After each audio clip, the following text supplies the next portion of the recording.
Imagine you are 62 years old. You have worked for decades. You've paid into Social Security with every paycheck. Retirement is finally here, and you're looking at that first possible Social Security check. Maybe you're thinking, why wait? I can start collecting now. And for some people, that may be a perfectly reasonable decision. But there's one important detail you need to understand first. Starting Social Security at 62 is not the same as receiving your full retirement benefit. For many retirees, claiming early means accepting a permanently smaller monthly benefit. And when that smaller check is multiplied over many years of retirement, the difference can potentially add up to thousands of dollars. In some situations, that difference can exceed $10,000. That does not mean Social Security charges everyone a $10,000 penalty. It means a decision that seems small today can create a much larger difference over the course of your retirement. And this is exactly why today's topic matters. Because some of the most expensive Social Security mistakes don't look like mistakes when you first make them. Sometimes it's claiming too early. Sometimes it's misunderstanding what happens when you continue working while receiving benefits. And sometimes it's failing to understand how your Social Security decision affects your spouse or your overall retirement income. So before you file, let's slow down and look at the decisions that deserve your attention. Because you work too hard to accidentally reduce retirement income you may depend on for decades. Let's start with one of the most common mistakes: claiming Social Security at 62 without fully understanding the reduction. Social Security retirement benefits can generally begin at age 62 if you meet the eligibility requirements. But claiming early comes with a trade-off. Your full retirement age, often called FRA, is the age when you become eligible for your full retirement benefit based on your work record. For people born in 1960 or later, full retirement age is 67. If you claim before that age, your monthly retirement benefit is reduced. Let's make this easier to understand. Suppose Sarah is 62 years old. Her estimated Social Security benefit at full retirement age is $2,000 per month. Sarah could start receiving benefits now, but she shouldn't look only at the fact that money would start arriving sooner. She needs to ask a more important question.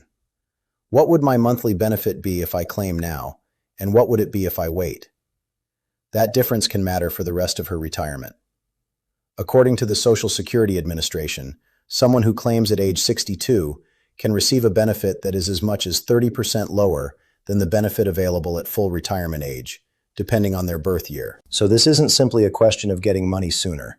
It's a question of choosing between a smaller monthly benefit for potentially many years or waiting for a larger benefit. Now, that does not mean waiting is automatically the right choice. Some people need the income. Some people have health or family circumstances that influence their decision. Some retirees have enough savings to delay Social Security. Others may have completely different priorities. There is no single claiming age that is perfect for everyone. The mistake is making the decision without understanding the trade-off. And there's another option many people overlook. If you wait beyond full retirement age, your benefit can continue increasing through age 70 because of delayed retirement credits. That means the decision isn't simply 62 versus 67. For many people, the real question is whether claiming at 62, at full retirement age, or sometime after full retirement age, makes the most sense for their situation. That's why this decision deserves more than a quick guess. It deserves actual numbers. It deserves planning. And it deserves a look at how Social Security fits together with your savings, pension, and other retirement income. Now let's look at another situation that catches many retirees off guard. Imagine John is 63. He has already started Social Security, but he's also working part-time. John thinks, I'll collect Social Security and keep earning a paycheck. That sounds like a great combination. It can be.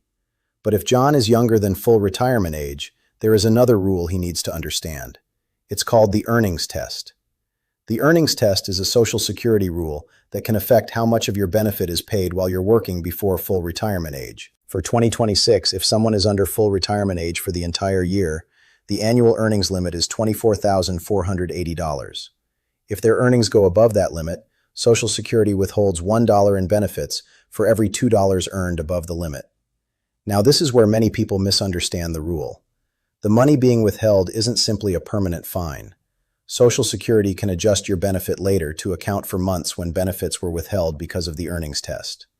But you still need to understand the rule before building your retirement income plan around both wages and Social Security. And the rules change during the year you reach full retirement age. For 2026, the higher earnings limit is $65,160 for earnings received before the month you reach full retirement age. In that situation, $1 in benefits is withheld for every $3 earned above the limit. Then, once you reach full retirement age, the earnings limit no longer applies to your Social Security retirement benefit. So if you're claiming Social Security and still working, don't assume the same rule applies throughout the entire year. Your age matters, your earnings matter, and the timing of when you reach full retirement age matters. This is why Social Security planning should be based on your actual situation, rather than a simple rule you heard from a friend or saw online. The goal isn't just to start collecting Social Security. The goal is to understand how that income fits into the retirement you are trying to build. And there's one more issue that can make these decisions much more important. What happens when you're not the only person depending on your Social Security income? Because when spouses, survivor benefits, taxes, and other retirement income enter the picture, the decision you make for yourself can affect much more than just your monthly check. And that's where the next mistake becomes especially important. Let's take a closer look at one of the most overlooked parts of Social Security planning, the effect your decision can have on your spouse. Imagine Mary and Robert are both retired. Robert earns significantly more during his working years, so his Social Security benefit is larger. Mary's benefit is smaller. Now Robert is considering claiming early because he wants the income immediately. At first, that may seem like a decision that affects only Robert, but it may affect Mary too. That's because Social Security has rules for spouses and survivors, and the timing of one person's benefits can matter to the other person's financial picture. A spouse may qualify for a benefit based on the other spouse's work record, subject to Social Security's rules and eligibility requirements. And survivor benefits are another important consideration. If one spouse dies, the surviving spouse may be eligible for a survivor benefit based on the deceased spouse's earnings record. This is one reason married couples shouldn't always make Social Security decisions independently. The larger earner's claiming decision can have consequences for the household, particularly when survivor income is part of the long-term plan. So before you or your spouse claims, ask a simple question. If one of us lives much longer than the other, what will our Social Security income look like? That question can reveal an issue that isn't obvious when you're looking only at today's monthly payment. And there's another mistake that can cost retirees money without looking like a Social Security mistake at all: ignoring taxes. A lot of people hear the phrase Social Security benefits and assume those benefits are automatically tax-free. That's not always the case. Depending on your income and filing situation, part of your Social Security benefits may be included in your taxable income. The IRS uses a calculation called combined income to determine whether Social Security benefits may be taxable. Combined income generally includes your adjusted gross income, tax-exempt interest, and half of your Social Security benefits. For some taxpayers, as much as 85% of Social Security benefits can be included in taxable income. Notice the wording here. That doesn't mean the government takes 85% of your Social Security check. It means up to 85% of the benefit may be included when determining taxable income. That's very different. Now imagine a retiree named James. James receives Social Security, but he also takes withdrawals from a traditional IRA. He might think, my Social Security is $2,000 a month, and my IRA withdrawal is separate. But for tax purposes, those different income sources can interact. A larger IRA withdrawal can potentially increase the amount of Social Security benefits that becomes taxable. So the mistake isn't necessarily taking money from the IRA. The mistake is taking withdrawals without considering the effect those withdrawals may have on the rest of your retirement income. This is why retirement income planning is more than simply asking how much money you can withdraw. You also need to ask, how will this withdrawal affect my taxes? And that leads to another mistake retirees should understand: taking money from retirement accounts without thinking about the timing. Suppose Linda is 70 years old and has a traditional IRA. A traditional IRA is a retirement account where contributions may have received tax benefits, and withdrawals are generally included in taxable income. Linda needs money for living expenses, so she takes a large withdrawal. But she doesn't realize that a larger taxable withdrawal can affect her overall tax situation and, depending on her circumstances, potentially affect how much of her Social Security becomes taxable. Now imagine Linda does this year after year. She may be paying more in taxes than she expected. And that's why the order and timing of retirement withdrawals can matter. There isn't one withdrawal strategy that works for everyone. But retirees should understand how Social Security, retirement accounts, pensions, and other income sources interact. And there is another retirement rule that becomes increasingly important as you get older: required minimum distributions. You may hear people call them RMDs. An RMD is generally the minimum amount you are required to withdraw each year from certain retirement accounts once you reach the applicable age under current law. In simple terms, the government gave you tax advantages while you saved in certain retirement accounts.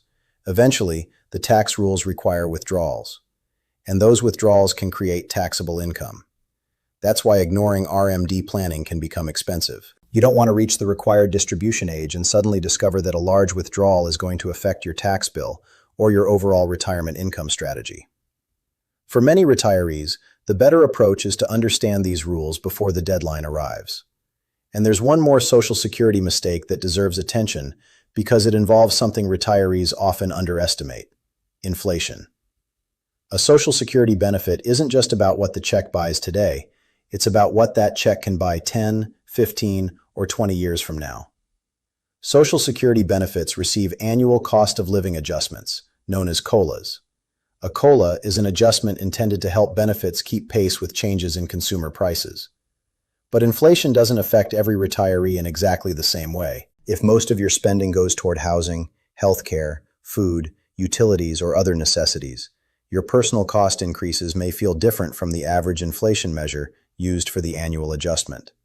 So when you're deciding whether to claim Social Security early, don't look only at today's income. Think about longevity. Think about future expenses. Think about healthcare. And think about the possibility that Social Security may become one of your most important sources of dependable income later in retirement. This is where the original $10,000 figure becomes important again. A Social Security mistake doesn't necessarily show up as a $10,000 bill. It can appear as a smaller monthly benefit, a missed opportunity, a larger tax bill, or a less favorable income situation for a surviving spouse. Over several years, those differences can potentially add up to many thousands of dollars. And there's another mistake that can make all of this even harder to manage: assuming that your Social Security decision is completely irreversible. Some Social Security decisions can be changed under specific rules and time limits. For example, the Social Security Administration allows certain beneficiaries to withdraw an application within 12 months of approval, but there are important conditions, including repayment of benefits received. There are also rules surrounding suspension of benefits after full retirement age. The important lesson is not to assume you can simply press a reset button whenever you change your mind. Social Security has specific procedures, deadlines matter, and the financial consequences can be significant. So before you file, make sure you understand exactly what you're choosing, because once your retirement income starts, changing course may not be as simple as you expect. And now we come to one of the most important mistakes of all: making your Social Security decision based on someone else's situation. Your neighbor may have claimed at 62. Your brother may have waited until 70. Your friend may tell you that waiting is always better. But your retirement isn't your neighbor's retirement. Your health may be different. Your savings may be different. Your spouse's income may be different. Your tax situation may be different. And your expected retirement expenses may be completely different. Social Security planning should be personal. So before you make a decision, gather your actual numbers. Look at your estimated benefits. Look at your other retirement income. Look at your savings. Consider your spouse. Consider taxes. And think honestly about how long you may need this income. Because the best Social Security decision isn't necessarily the one that gives you the biggest check today. It's the decision that fits your entire retirement plan. And in the next part, we're going to bring these mistakes together and look at some of the practical steps retirees can take before claiming Social Security, especially the simple checks that can help you avoid an expensive decision. Before you claim Social Security, there are a few simple questions that can protect you from an expensive mistake. First, check your earnings record. Your Social Security benefit is based partly on your earnings history, so make sure the information on your record is accurate. A missing year or incorrect earnings amount could affect your estimated benefit. Next, Compare your benefit at different claiming ages. Don't look at only the number for age 62. Look at 62, your full retirement age, and later claiming ages up to 70. Then ask yourself, what happens to my retirement income if I live another 20 or 30 years? That question matters because Social Security can become increasingly important as other retirement assets are spent down. If you're married, compare both spouses' options. Don't make the decision separately without considering the household. And if you're still working, understand the earnings test before you file. If you're taking money from a traditional IRA or 401k, also consider the tax consequences. A Social Security decision should fit into your entire retirement income plan, not exist by itself. And before you submit an application, make sure you understand exactly what you're claiming. If you're uncertain, review your situation with a qualified financial or tax professional who can consider your individual circumstances. Most importantly, don't rush simply because you are eligible. Being eligible to claim Social Security at 62 doesn't mean you have to claim it at 62. Taking a little extra time to understand the numbers could potentially make a meaningful difference over many years. Part 4. So let's bring everything together. The biggest Social Security mistakes aren't always dramatic. They can be simple decisions made without looking at the long-term consequences. Claiming too early without understanding the permanent reduction. Ignoring the earnings rules while working. Forgetting that Social Security benefits may be taxable. Overlooking how your decision could affect a spouse or survivor. Taking large retirement account withdrawals without considering the tax impact. Or simply making your decision based on someone else's situation. Remember, the $10,000 plus figure in this video's title is not a guaranteed loss. It represents how differences in monthly benefits, taxes, and retirement income decisions can potentially add up over many years. Your goal should not be to find a magic claiming age.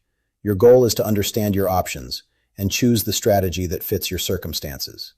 Before claiming, check your Social Security record, compare your estimated benefits at different ages, consider your other income, and think about taxes and your spouse if you're married. And don't be afraid to take your time. Social Security is one of the most important retirement income decisions you'll make. A few hours of careful planning could be worth far more than rushing into a decision you don't fully understand. Stay informed, check official Social Security guidance as rules change, and make your retirement decisions based on your own numbers, not someone else's. If this helped you understand Social Security a little more clearly, subscribe for more straightforward retirement guidance.